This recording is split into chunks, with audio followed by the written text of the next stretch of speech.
Welcome back to Inside Games, the only gaming news show brave enough to ask for yet another digital store on the PC. Damn right. I want tons of them. Just never ending. That should be all my computer does is load up storefronts. I want one that runs a startup. It's got an update every other day, 200 megabytes.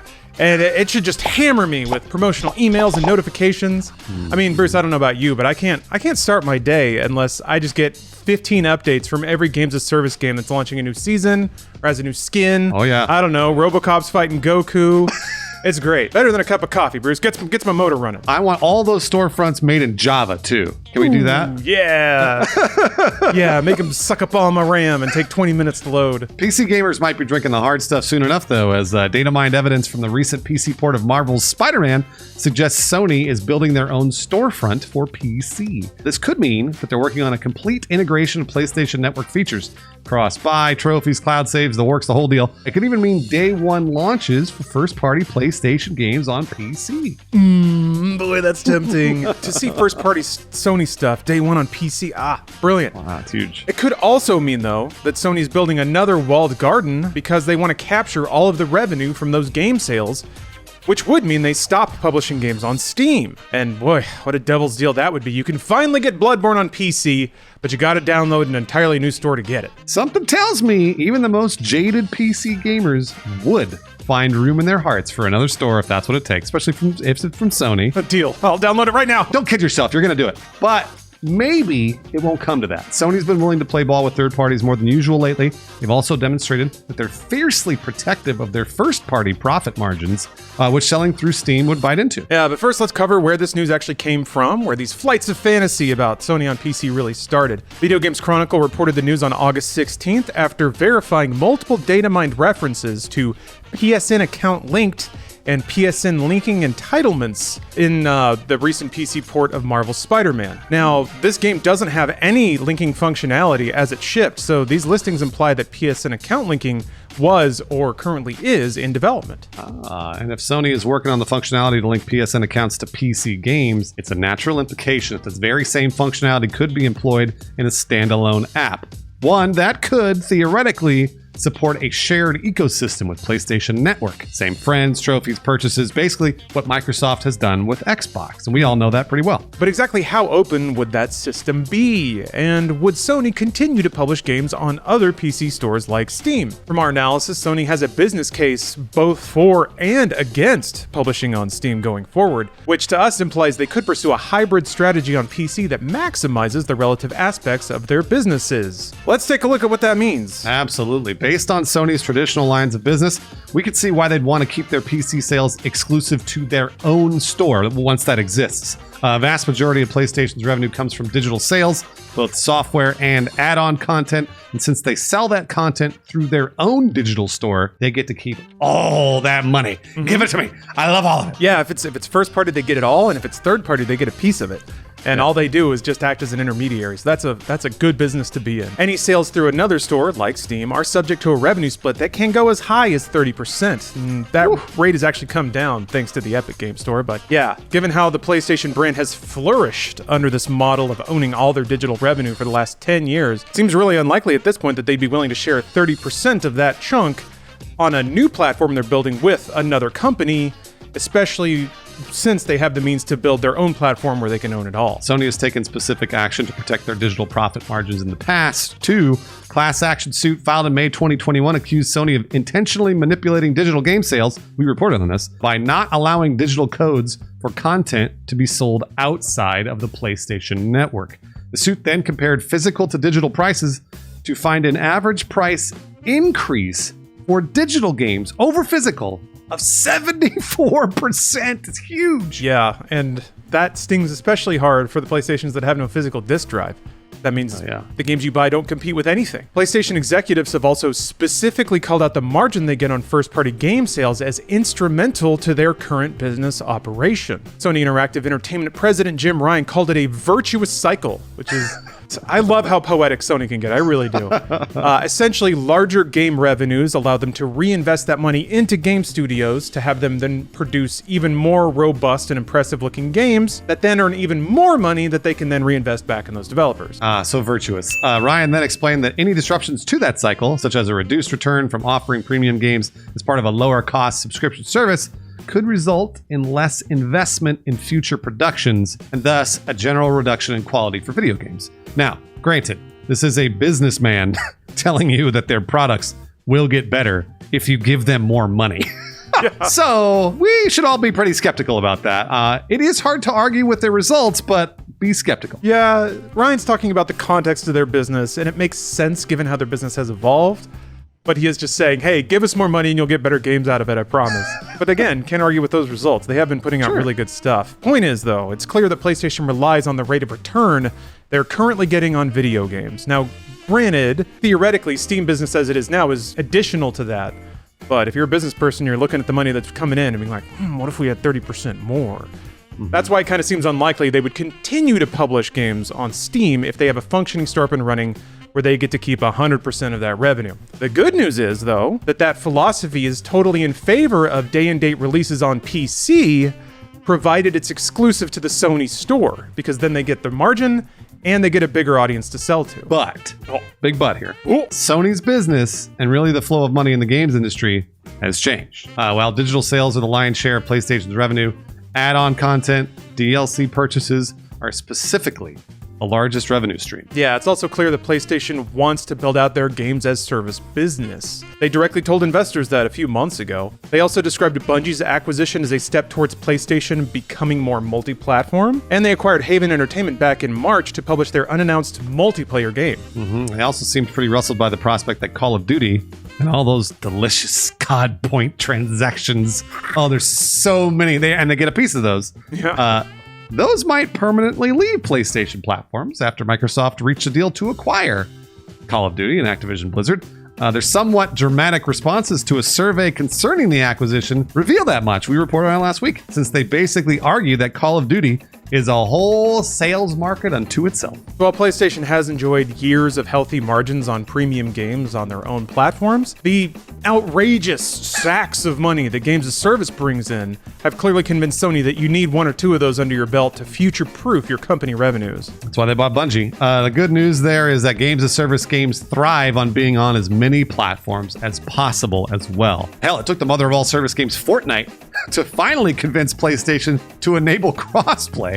And even then, they required a contract that would specifically cover their business interests. I don't know, Sony and Fortnite fighting was hilarious. Yeah, the little slap fight, but hey, they found a way that everyone benefited in the end. Sony's really good about doing that. But still, seeing Sony invest so heavily in games as service implies to us that they would keep publishing their games on Steam. Not to mention any other store they could get their games on. The business, the games as service business that is less about enjoying the high margins on an upfront purchase and more about snagging as many active users as you possibly can across as many platforms as you can for those long-term sales.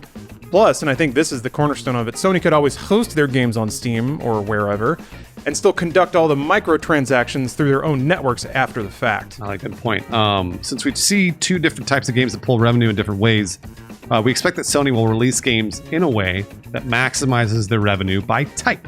Their single-player prestige games would be exclusive to a Sony store on PC for a window, while any multiplayer or games as service games would simultaneously release on multiple stores. So they go on the Sony store, they go on Steam, they go on Epic, etc., etc. There's also the community response to consider. I'm usually pretty dismissive of that. I don't think that a lot of game studios are trolling Reddit threads to see what they're doing wrong, but it seems like PlayStation is actively monitoring the perception of the PlayStation brand as they expand their presence on PC. Jim Ryan brought it up in his February 2021 interview with GQ, saying that they judged their then recent launch of Horizon Zero Dawn a complete success because one, it sold really well, and two, because there was, quote, no massive adverse reaction to it. Oh, good for them, I guess. Yeah. We don't know if Sony locking their games to their own app would constitute, quote, a massive adverse reaction. We'll find out. But it certainly wouldn't really make anybody happy. Sony's already cultivating a good reputation on PC, because they are publishing on multiple stores. In addition to the very solid port work on high-quality titles, God of War, Marvel Spider-Man, those are really well-regarded games that everybody loves. We tend to cynically believe that it all comes down to money in the end, because it does, but keeping PC players happy sounds like it could be like a little piece of something that Sony is considering here. Yeah, and if they're thinking longer term with games as service, then investing in your brand is probably more important than whatever short-term gains you get over carving out a better margin for yourself. Sony could also play ball with the stores. Go to each store and say, hey, we're going to launch this on our store, and it could be yours too if you want to like give us a better rate or give us some promotion, maybe cut some storefront out for us to feature this game. There's all kinds of handshake deals they could do, and since they're bringing a powerful cachet to the platform, they have a pretty good negotiating base to try to find those. That's true. There's also the larger context that Sony wouldn't be the first to attempt to ditch Steam for their own store. Nearly all those publishers, they all came crawling back. It's always really nice to see them come crawling back too. I don't want to see that happen, but it is really nice that they always come back. Ubisoft, EA, Bethesda, they all had their own garbage launchers that were terrible. But they're all back on Steam because Steam is the best, unfortunately. Yeah, it's the most stable. And Yep. again, as the nature of games change, I think it becomes more important to capture the players versus get 100% of their money right at the beginning. I mean, even Activision, which hasn't published Call of Duty on Steam since 2017's Call of Duty World War II, is finally packing away their business hubris this year for Modern Warfare 2 or Modern Warfare II. It's different than the two. Different game. Now, granted, this is off the back of a huge fall off in Call of Duty active players, so, Activision had their hat slapped off and their soda knocked out of their hand and their pants fell down, so they got humbled a little bit. They got to go back to Steam and be like, I'm sorry. Yep, and they're back. Right now, the biggest Steam holdout we can think of is Fortnite. So there are a few cash cows that are worth keeping in the pen. I promise you that Fortnite will never go to Steam. I mean, it may in like 10 years or whatever, but it's like not at the height of Fortnite. Yeah, and I wonder whose call that is. I wonder where those negotiations broke down. I don't know. I mean, I'm sure Valve probably wanted a chunk of the transactions, and Epic said no, and that was that. So it's really curious to watch. But I don't know, what do you guys think about all this? Do you think that Sony is going to be a bro and launch a PC app with every PlayStation Network feature and still publish games on other services? The spicy counterpart to that question is, would you deal with another PC store if it meant you could play Sony games on PC? Yes. Lawrence, as I say, the answer is always yes. Anybody that says no, they're lying. But I will say this, that I'm happily downloading a Sony store on PC if they give me day one exclusives. I'll happily do that. And I'm not going to say I'll pay extra, but for sure I'll download that Sony store. Got no problem getting that day one. I honestly don't know that day one exclusives are going to come to PC for at least another 5 or 6 years. Probably not in the console generation of PlayStation 5.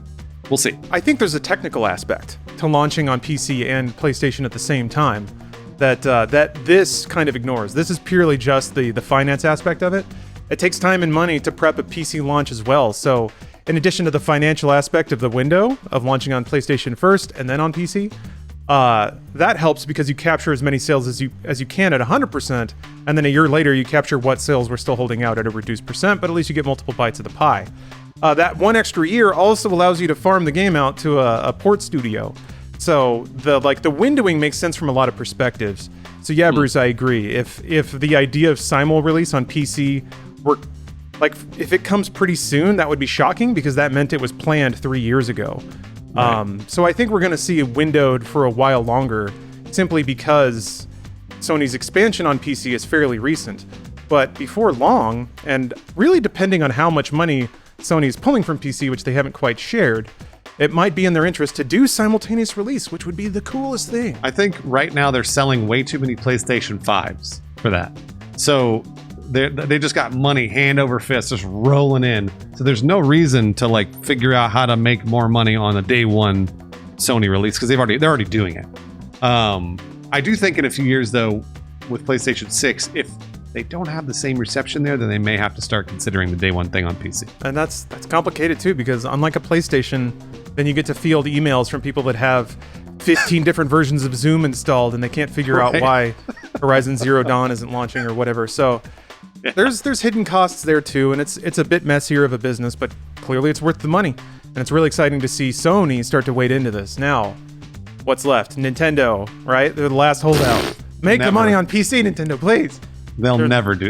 Never. I mean, their business model works over and over and over, and without fail, and probably the best in the market. And this very story is another reason why Nintendo probably doesn't want to be on PC, because the second it is, people data mine the shit out of it and come up with big brash headlines like Sony's abandoning Steam.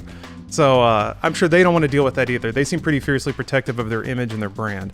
PlayStation is too, but they're, not quite as rigid. It's true. Lawrence, I have discovered a few people that actually have downloaded every single PC game store on there. They have all of them, every single one of them. Dragon Jetpack Society, Keto White, Dan Halloran, and Izzy. They are our patrons, but they also have every single PC store. I don't know what they're doing. That must take a while. Boot up times must be an hour plus. Well, that's weird, Bruce, because my patrons, they don't install any stores. None. I don't know. None. Yeah, I don't even know how they play games, but they do. Jacob, Xander, Andrew Countryman, and Lenny Neves. Y'all are holdouts.